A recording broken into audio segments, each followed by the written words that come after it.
I met the love of my life on a holiday. We spent a night together and went our separate ways. But when I flew home, I saw her in the airport, standing right beside me. At the time, I was recently divorced from my wife, Sophia, who was cheating on me with 3 different men. I decided to go on a solo trip around the world to bring adventure into my life. Just as luck would have it, I bumped into Sophia at the airport with some guy. Well, it was in my very last city that I once again bumped into someone. But this time, it wasn't Sophia. It was a gorgeous, middle-aged woman with silky hair, and I spilled my pint all over her dress. I expected her to yell at me, but she didn't. "You know, if you weren't so handsome, I'd be really mad right now," were her exact words. I couldn't believe a woman so beautiful called me handsome, so I offered her a drink to apologize. That night with her was perfect. She made me feel worthy of love again. We went back to my hotel room, but when I woke up, she was gone.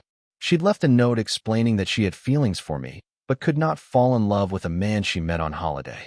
I was defeated and that day boarded my flight home. I got off the airplane, and while waiting for my luggage, I spotted something. It was her. She was here, literally 80 feet away from me. I walked up to her and spoke to her, and she was just as shocked to see me. She later revealed where in the city she lived, and it was only a few doors down from me. Seeing her in the baggage claim area of our home airport felt like some kind of joke. We both laughed at the absurdity of it. How we never shared with each other where we lived during our night together was wild, but bumping into each other was comically absurd. Out of all the people in all the cities, we lived just a few doors down from each other. It felt like one of those stories you hear people tell at weddings about how fate or destiny brought them together, except this was my life now. I didn't really believe in that sort of thing, not after what had happened with Sophia. But something about seeing her again made me want to believe. After we both collected our bags, we decided to share a cab home. We started talking. I learned that she was into art. She mentioned how Prague had been a dream destination for her because of its architecture and museums. I could tell she was passionate about it, but she didn't say much about what she did for a living. I kept my own story vague. I told her I'd needed a break from everything back home, that Prague had been a kind of escape for me.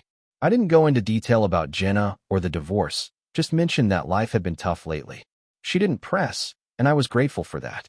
She mentioned she was trying to make some changes in her life, like getting out more, meeting new people, and finding a balance between work and everything else. I could relate to that. As the cab neared her place, we both watched the city lights pass by. When we finally pulled up to her building, she told me to call her and gave me her number. Over the next few days, I couldn't stop thinking about her. I found myself reaching for my phone more than once. I wanted to text her, but did not know what to say. It was strange. I barely knew her, but I felt this connection with her that I couldn't explain. Maybe that was just because she was the first person who'd made me feel something other than pain in a long time. But whatever it was, I couldn't shake the feeling that I needed to see her again. Finally, after a few days of debating with myself, I texted her. I asked her if she wanted to grab coffee sometime. Her response was almost immediate. She said she'd love to and asked if I was busy the next morning. I hadn't been a morning person in years. Sophia used to joke about how I was a permanent night owl, but for her, I'd make an exception. The next morning, I met her at a little coffee shop near our neighborhood. She was already there when I arrived. She was sitting by the window with a cup of tea in her hands. She looked up and smiled when she saw me. And just like that, the nerves I had been feeling all morning vanished. I asked to join her, and we talked for a while about work, life, and our shared love of travel. The conversation flowed easily, and it felt like no time had passed at all since Prague. But as the conversation went on, I started to realize just how different our lives were.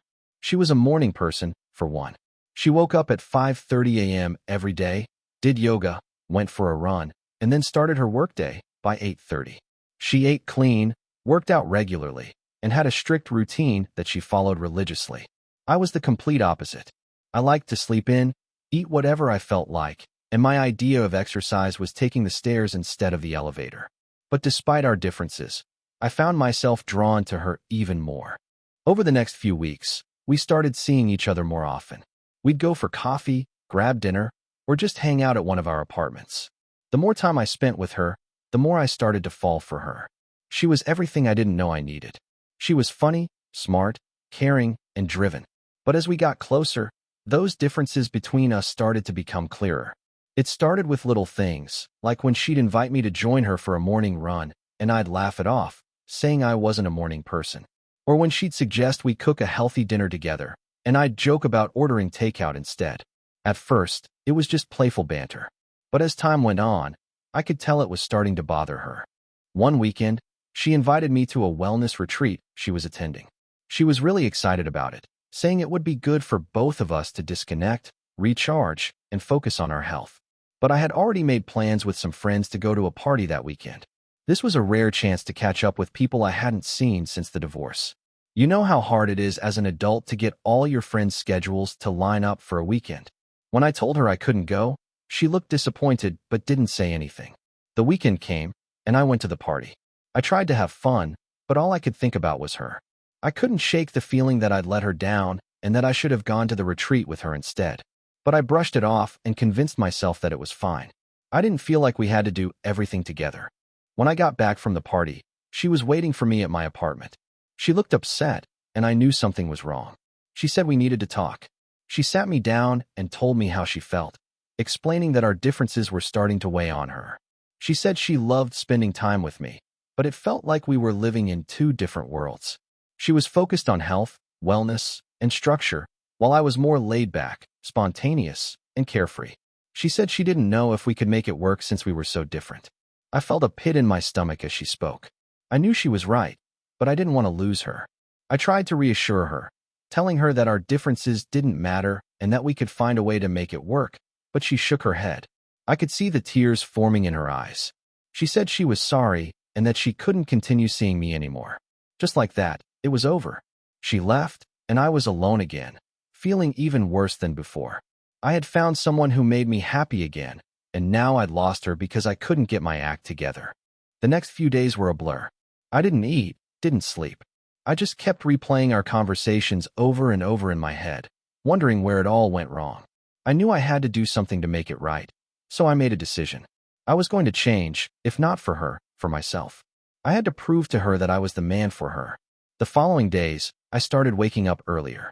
I forced myself out of bed before the sun came up. I joined a gym and started working out regularly. I even started cooking healthier meals instead of ordering takeout. I was not the best cook starting out, but it was edible. It was tough, and there were days when I wanted to give up, but I kept going. I wanted to show her that I was serious about making it work. After a few weeks, I reached out to her again. I sent her a message telling her how much I missed her and how I was trying to make changes. I didn't expect a response, but to my surprise, she replied within a few hours. She told me that she missed me too and asked if we could talk. My heart leaped with joy at that text, and I immediately made arrangements. We met up for coffee again, and I could tell she was surprised by the changes I'd made. She listened as I told her about my new routine, about how I was trying to be better. She smiled, and for the first time in weeks, I felt a glimmer of hope. We talked for a long time that day, and by the end of it, we both agreed to give it another shot. We knew it wouldn't be easy, but we were willing to try.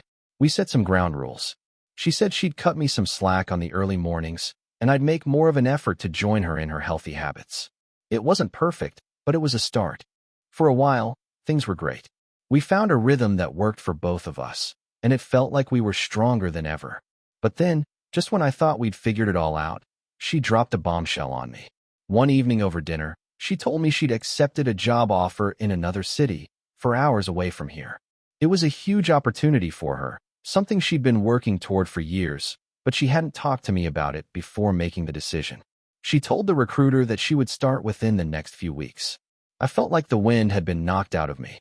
I couldn't believe she'd made such a huge decision without even discussing it. It felt like she was just going to leave me behind, and that everything we'd been working toward didn't matter in her eyes. I changed so much for her, and now she was going to pursue her dreams. I didn't want to be selfish, but couldn't help but feel hurt, knowing she'd drop everything that we built together. I didn't know what to say. I just sat there staring at her, trying to process what she'd just told me. Finally, she broke the silence. She apologized, realized that she should have talked to me about it first, and explained that she didn't want to hold herself back. I understood where she was coming from. I knew how important her career was to her, but it still hurt. I felt like I wasn't even a factor in her decision, and she didn't care if I was part of her future or not. But as much as it hurt, I knew I couldn't let this be the end of us. We'd already been through so much together, and I wasn't ready to give up on her. So, I swallowed my pride and told her how I felt. I told her that I wanted to support her, but needed to know where we stood. She started crying, and it broke my heart to see her like that. She told me she was sorry, that she hadn't meant to hurt me, and that she wanted to find a way to make it work. We talked it through, and by the end of the night, we both agreed that we didn't want to lose each other. It wasn't easy, but we figured out a plan. We decided to do long distance for a while, see how things went, and then reevaluate. It wasn't ideal, but it was better than the alternative. As we talked, I realized just how much she meant to me. She wasn't just someone I cared about. She was the person I wanted to spend the rest of my life with. So, I decided to take a leap of faith. A few months after her move, I planned a surprise trip to Prague. I wanted to take her back to the place where it all started, where we'd first met. It felt like the perfect way to show her how much she meant to me and to remind us both of the connection we'd shared from the very beginning. On the last night of our trip, I took her back to that little bar where we'd first met. We ordered drinks, and as we sat there reminiscing about our first encounter, I felt my heart pounding in my chest. I reached into my pocket and pulled out the ring I'd been carrying with me. Her eyes widened as I got down on one knee, and for a moment, I thought I might pass out. I poured my love out to her. I told her that I never believed in fate before I met her, but I do now. She'd changed my life in ways I never thought possible, and I couldn't imagine my future without her. She looked at me with her hands over her mouth. I asked her to marry me, and before I could fully get it out, she screamed, "Yes." I slipped the ring onto her finger, and she threw her arms around me, laughing and crying at the same time. I felt like I was on top of the world. We spent the rest of the night celebrating, talking about our future, and making plans for the life we wanted to build together. It wasn't going to be easy, and we both knew that, but we also knew that we were stronger together than we were apart.